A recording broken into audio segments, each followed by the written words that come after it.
Take a little trip outside, shall we? Go to a live look at the Columbia River on the Vancouver side.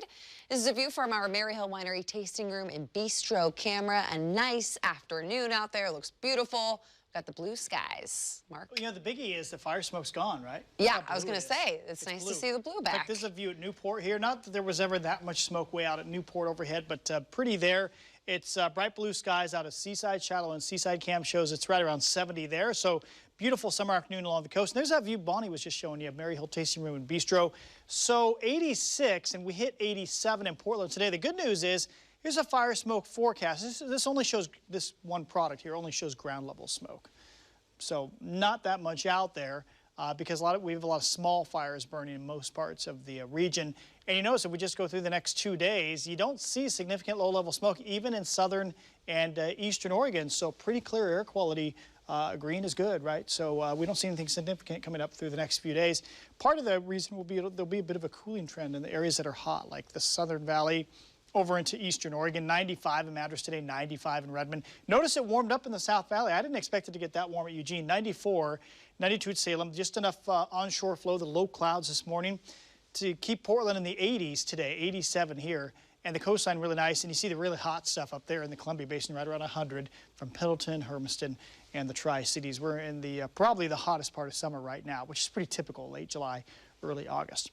All right, so you may have noticed last night was a little more reasonable. We were in the low 60s here in Portland, which is getting closer to normal at least. Typically, we're about 58, 60 degrees for an overnight low. Tonight, we should be a notch or two cooler. We'll go for 60, which means all the outlying areas will be in the 50s tonight. So nature's air conditioning working well in this kind of weather. And then just still a chance for a thunderstorm east of the mountains. But big picture is we've got more of this typical midsummer weather ahead. We see dry weather the next week.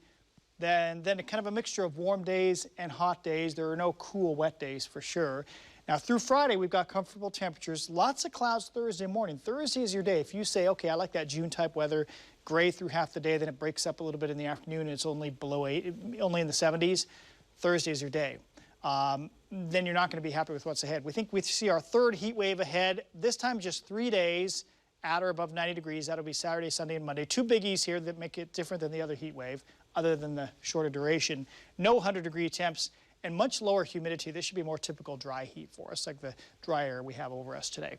The reason we're going to get a little bit cooler the next few days, little system going through British Columbia that pushes in the ocean air, cooler Thursday. But then by Friday afternoon, Saturday, and Sunday, the warm air is pushing back and just plain hot.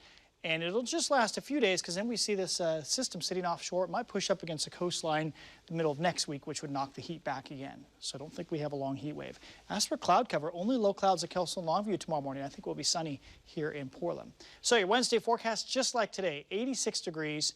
Lunchtime will be in the low 70s.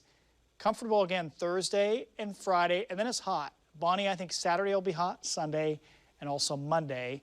Again, I don't think we'll hit 100, and overnight lows, yeah, they'll be warm again, although it won't be humid this time around, which I suppose is good news.